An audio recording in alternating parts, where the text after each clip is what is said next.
Okay, so welcome you all in my next video lecture, and in this lecture we are going to talk about the auxiliaries to trade. Okay, so here you can see auxiliaries to trade. Yesterday we have discussed about commerce and trade, and today we are going to talk about the auxiliaries to trade. So as I have already told you that the activities which are meant for assisting means what, which are helping for the promotion of trade. Basically here you can see that assisting. Okay, so the activities which are helpful in promotion of trade is known as auxiliaries to trade. Okay, and these services are generally referred to as services. ठीक है, ये जो हम लोग these activities which are perform generally, so these are referred to as services. Okay, हम इनको क्या बोलते हैं, हम इनको सर्विसेज बोलते हैं. ठीक है, क्योंकि ये जो है because these are in the nature of facilitating the activities related to industry and trade. ठीक है, ये क्या करते हैं कि ये इंडस्ट्री और ट्रेड की एक्टिविटीज़ को फैसिलिटेट करते हैं, इसीलिए हम इनको क्या बोलते हैं, हम इनको सर्विसेज बोलते हैं. ठीक है, अब यहाँ पे अब हम बात कर रहे हैं तो ऑक्सिलरीज टू ट्रेड में क्या क्या हो सकते हैं. देखिए, तो ऑक्सिलरीज टू ट्रेड में आपका transport, banking, insurance, warehousing और एडवर्टाइजिंग आपके प्राइमरी ऑक्सिलरीज टू ट्रेड हो सकते हैं. मतलब वो मेन आपके ऑक्सिलरीज टू ट्रेड क्या हो सकते हैं, transport, banking, insurance, warehousing, advertising, इन्हीं को हम जो है बोलते हैं ऑक्सिलरीज टू ट्रेड. ठीक है, और इनका क्या काम क्या होता है, they are playing a supportive role. ये क्या करते हैं, ये सपोर्टिव रोल प्ले करते हैं. ठीक है, अब हम बताएं, अब हम जो है इसमें आगे बढ़ेंगे कि कैसे जो है ये एक तरीके का आपके लिए सपोर्टिंग रोल प्ले करते हैं. ठीक है, बड़े ध्यान से देखिएगा. तो आते हैं एक एक करके, इसको पहले डिस्कस कर लेते हैं. ठीक है, तो ऑक्सिलरीज टू ट्रेड देखिए, तो इसमें क्या, production of goods generally takes place in a particular location. For instance tea is mainly produce in Assam, cotton in Gujarat and Maharashtra, jute in West Bengal and Odisha.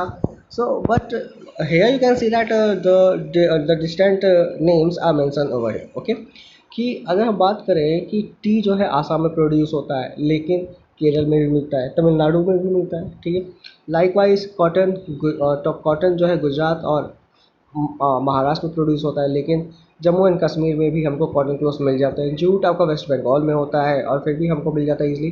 So basically यहाँ पे कहने का मतलब ये है कि ये जो गुड्स हैं, ये जो डिफरेंट टाइप के गुड्स हैं, तो इन गुड्स को एक प्लेस से दूसरे प्लेस तक जो पहुँचाया जाता है, किस लिए, कंजम्पशन के लिए. तो इस एक्टिविटी को परफॉर्म कौन करता है, इस एक्टिविटी को परफॉर्म करता है ट्रांसपोर्ट. ठीक है, अब देखिए क्या है, तो the obstacle of place is remove by transport. अब देखिए ये जो ऑब्स्टेकल है आपका इस चीज़ का, प्लेस का, कि भैया एक जगह तो ज़्यादा अवेलेबल है और कहीं पे इसका प्रोडक्शन नहीं हो रहा है, तो इसको जो है कैसे अवॉइड किया जाता है, इसको जो है अवॉइड किया जाता है, इसको रिमूव किया जाता है by transport through road, rail और पोस्टल शिपिंग. ठीक है, तो बेसिकली हम लोग एयरवेज, रोडवेज और वाटरवेज का यूज़ करके जो है हम ये जो हिंड्रेंस ऑफ प्लेस है, ठीक है, याद रखिएगा एक टर्म हिंड्रेंस. ठीक है, ये बहुत बार पूछ लिया जाता है कि what is hindrance to trade. ठीक है, तो हिंड्रेंस का मतलब होता है यही प्रॉब्लम, तो वही प्रॉब्लम्स की जो हमारे ट्रेड को प्रमोट होने से रोकते हैं. ठीक है, तो देखिए, तो क्या है, transport facilitates movement of raw materials.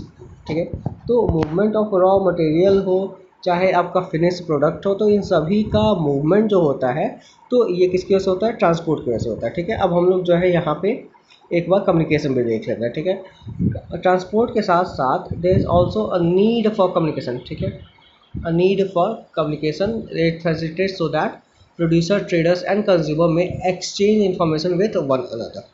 ठीक है, तो वन अनदर क्या है कि जैसे कि producer, customer, wholesaler, retailer, traders और मार्केटर्स, तो बेसिकली इन सब ये सभी पार्टीज़ जो है इन्फॉर्मेशन को एक दूसरे के साथ एक्सचेंज कर सके. जैसे सपोज दैट अगर महाराष्ट्र का एक ट्रेडर है, ठीक है, उसे एप्पल्स चाहिए. ठीक है, उसे एप्पल्स चाहिए और एप्पल्स का प्रोडक्शन हमें पता है कि जम्मू एंड कश्मीर में होता है, तो उसे एप्पल चाहिए. तो अब वो बार बार तो जम्मू एंड कश्मीर तो पहुँचेगा नहीं, वो ट्रेडर को बताने के लिए कि भाई सॉरी उस गार्डन के ओनर को बताने के लिए कि भाई मुझे एप्पल्स चाहिए, मुझे एप्पल्स चाहिए, तो जनरली वो करेगा क्या? तो जनरली अगर कम्युनिकेशन है, फॉर एग्जांपल इसके टाइप्स हो सकते हैं आपके पोस्टल सर्विसेज, टेलीफोन, ईमेल्स आज बहुत कॉमन हो गया। तो बेसिकली वो महाराष्ट्र में बैठे बैठे बस एक कॉल करेगा और जम्मू एंड कश्मीर में अपने डीलर को या फिर जिससे वो एप्पल्स परचेज करता है उसको बस एक कॉल करेगा कि मुझे इतने एप्पल्स चाहिए। तो ईज़िली जम्मू एंड कश्मीर में जिसके पास वो अवेलेबल एप्पल्स होंगे वो महाराष्ट्र के बिजनेसमैन को क्या क्या करेगा, एप्पल्स प्रोवाइड कर देगा। ठीक है, तो बेसिकली इन्फॉर्मेशन को एक्सचेंज करने के लिए हमको कम्युनिकेशन की ज़रूरत होती है। ठीक है, तो ये आपके दो टाइप्स के हो सकते हैं, एक आपका पोस्टल सर्विस है और एक आपका टेलीफोन है। ठीक है, अब आज मॉडर्न डेज में तो और भी बहुत हो गए, like emails, messages etcetera. Okay, so you can better understand it. Okay, next auxiliaries to trade is banking and finance. Okay, so as we all know that here you can say that banking देख लेते हैं। banking activities cannot be undertaken unless funds are available for acquiring assets, purchasing raw material and meeting other expenses। ठीक है, तो business activities हम तब तक undertake नहीं कर सकते, तब तक हम प्रोसेस में नहीं जा सकते जब तक हमारे पास ठीक ठाक फंड ना हो। ठीक है, और नेसेसरी फंड हमको कहाँ कहाँ से मिलेगा? Necessary funds can be obtained by businessman from a bank. ठीक है, तो अब देखिए बैंकिंग क्या हेल्प करता है। Banking helps business activities to overcome the problem of finance. ठीक है, कंपनी को अगर फाइनेंस से रिलेटेड प्रॉब्लम है, पैसे की प्रॉब्लम है, तो उससे ओवरकम करने के लिए, उससे बाहर आने के लिए जो है कौन मदद करता है? बैंक मदद करता है। ठीक है, क्योंकि ईजिली बिजनेस पर्सन क्या करेगा? जो बिजनेस पर्सन है, तो बिजनेस पर्सन क्या करेगा? ऑलरेडी वो बैंक के पास जाएगा और बैंक से जाके जितना उसको रिक्वायर्ड अमाउंट का लोन चाहिए वो बैंक से उतना अमाउंट का लोन कलेक्ट कर लेगा on the basis of his asset as a mortgage. ठीक है, अब आगे देखिए, अब यहाँ पे आपके डिफरेंट टाइप्स के बैंक्स हैं। ठीक है, जैसे कि कॉमर्शियल बैंक हो गया। ठीक है, बेसिकली जनरल पब्लिक को लोन प्रोवाइड कौन करते हैं या फिर बिजनेसमैन को लोन कौन प्रोवाइड करते हैं? तो उन्हें लोन जो है जनरली कॉमर्शियल बैंक से प्रोवाइड करते हैं। तो यहाँ आप देख सकते हो, commercial banks generally lend money by providing overdraft and cash credit facility. मतलब डिफरेंट डिफरेंट तरीके हैं, ओवरड्राफ्ट हो गया, कैश क्रेडिट फैसिलिटी हो गया, लोन्स एंड एडवांसेस हो गए। तो इस तरीके से जो है कमर्शियल बैंक जो है वो क्या करते हैं, वो बिजनेस मैन को जो है फंड प्रोवाइड करते हैं। ठीक है, अब इसके साथ ही साथ और भी एक्टिविटीज़ परफॉर्म की जाती है, जैसे collection of cheque, remittance of fund to different places, जैसे एक जगह से दूसरी जगह पे पैसे भेजना, discounting of bills on behalf of traders in foreign trade etcetera. ठीक है, तो इस तरीके के भी अदर फैसिलिटीज़ है जो एक बैंक आपको प्रोवाइड करता है। ठीक है, फिर आते हैं हम अपने नेक्स्ट पे। तो नेक्स्ट हमारा क्या है? इंश्योरेंस है। ठीक है, देखिए बिज़नेस में रिस्क बहुत इन्वॉल्व होते हैं। ठीक है, अब बिज़नेस में एसेट लगा है, जैसे कि फैक्ट्री बिल्डिंग है, मशीनरी है, फर्नीचर है, तो इन सभी को फायर से बचाना है, चोरी से बचाना है, और भी बहुत सारे रिस्क हैं कि जिनसे बचाना है। ठीक है, तो material and goods held in stock और in transit are subject to the risk of loss और डैमेज। ठीक है, मटेरियल और जो भी गुड्स हैं, ठीक है, तो वो अगर स्टॉक में है तो वो हम एक तरीके से हमारा रिस्क है, मतलब हमारा लॉस है कि अगर डैमेज हो गया तो फिर हमारा लॉस हो जाएगा। ठीक है, अब यहाँ पे क्या है कि एम्प्लॉयज़ तो भाई हमको चाहिए ही कि एम्प्लॉयज़ ऐसे रहे, एम्प्लॉयज़ मतलब ट्रूथफुल रहे, एम्प्लॉयज़ जो है फेथफुल रहे, कि वो अपने काम को अच्छे तरीके से करें, वो अपने वर्क को अच्छे से परफॉर्म करें, ताकि जो रिस्क के चांसेस हैं वो कम हो जाए। ठीक है, insurance provides protection in all case. अब देखिए इंश्योरेंस क्या होता है, तो इंश्योरेंस जो है हमें ऐसे केसेस में प्रोटेक्शन प्रोवाइड करता है, ऐसे रिस्क में हम मतलब ऐसे रिस्क में हमें प्रोटेक्शन प्रोवाइड करता है। कैसे प्रोवाइड करता है, नीचे देखते हैं। ठीक है, देखिए on payment of a nominal premium the amount of loss और damage and compensation for injury can be recovered if any can be recovered from the insurance company. यहाँ पे आप क्लियरली देख सकते हो कि अगर हम प्रीमियम का पे कर दें, किसका पेमेंट कर दें? Nominal premium. ठीक है, छोटे मोटे अमाउंट का रेगुलर बेसिस पे अगर हम किसी इंश्योरेंस कंपनी को पे कर दें, तो इंश्योरेंस कंपनी क्या करेगी? इंश्योरेंस कंपनी जो है उस प्रीमियम से हमारे गुड्स को सिक्योर कर लेगी। जैसे आप जानते हो ना, लाइफ इंश्योरेंस प्रीमियम होता है, ठीक है, हेल्थ इंश्योरेंस प्रीमियम होता है। तो these are the different kinds of insurance policy which which does not eliminate risk. ठीक है, देखिए इंश्योरेंस आपका क्या है? इंश्योरेंस आपका रिस्क एलिमिनेट नहीं करता है। इंश्योरेंस क्या करता है? Insurance mitigate risk. ठीक है, इंश्योरेंस क्या करता है? इंश्योरेंस आप एक ऐसी पॉलिसी है जो रिस्क को मिटिगेट करता है मतलब मिनिमाइज करता है, ठीक है। मिनिमाइज का मतलब क्या है, इसको आप एक बार समझ लीजिए, ठीक है। मिनिमाइज का मतलब क्या, कि जैसे कि अगर 1 लाख रुपीज़ का लॉस बाई फायर हो गया, कोई एक मशीनरी थी जो 1 लाख की थी, तो वो जल गई, वो ख़राब हो गई, तो यहाँ पे ऐसा थोड़ी ना है कि कंपनी को एक लाख के 1 लाख रुपये मिल जाएंगे, ठीक है। इंश्योरेंस कंपनी के साथ एग्रीमेंट होता है। अभी मतलब हम लोग जब पढ़ेंगे इंश्योरेंस का चैप्टर, तो तब हम लोग आगे बात करेंगे, ठीक है। हमारे पास बिजनेस सर्विसेज में इंश्योरेंस को बहुत अच्छे से एक्सप्लेन किया, हम वहाँ पे बात करेंगे।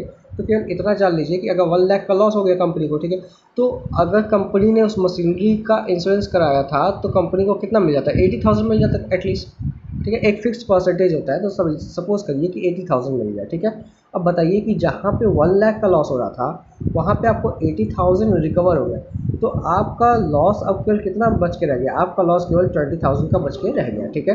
तो मतलब क्या है कि आपका जो रिस्क था वो मिटिगेट हुआ कि नहीं, मतलब वो कम हुआ कि नहीं, डेफिनेटली कम हो गया, ठीक है।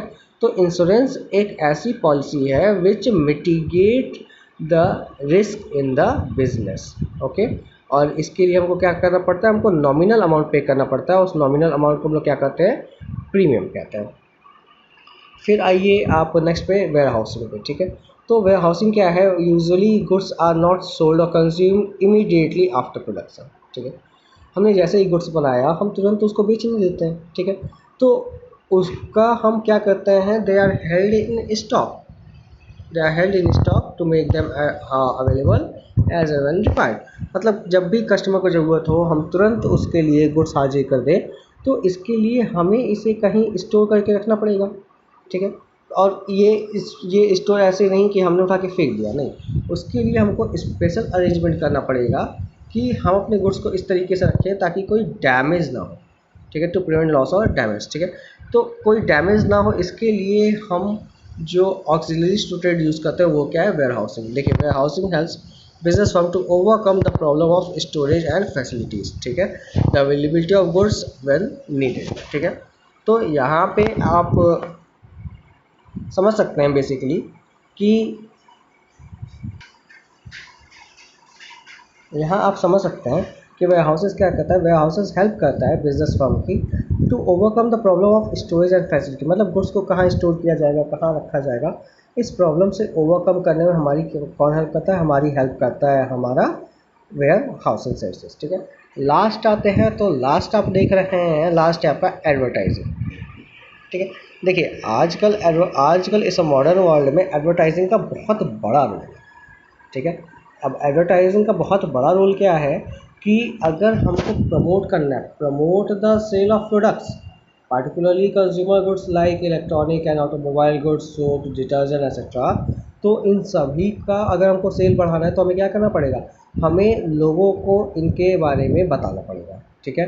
अब देखिए, चाहे प्रोड्यूसर हो चाहे ट्रेडर हो, तो किसी भी प्रोड्यूसर या किसी भी ट्रेडर के लिए प्रैक्टिकली इम्पॉसिबल है हर कस्टमर तक पहुंचना और उसको बताना, ठीक है।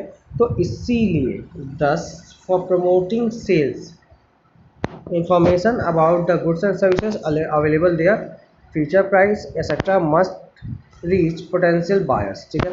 तो पोटेंशियल बायर तक पहुंचाने के लिए जो है किया क्या जाता है कि एडवर्टाइजिंग का सहारा लिया जाता है, ठीक है।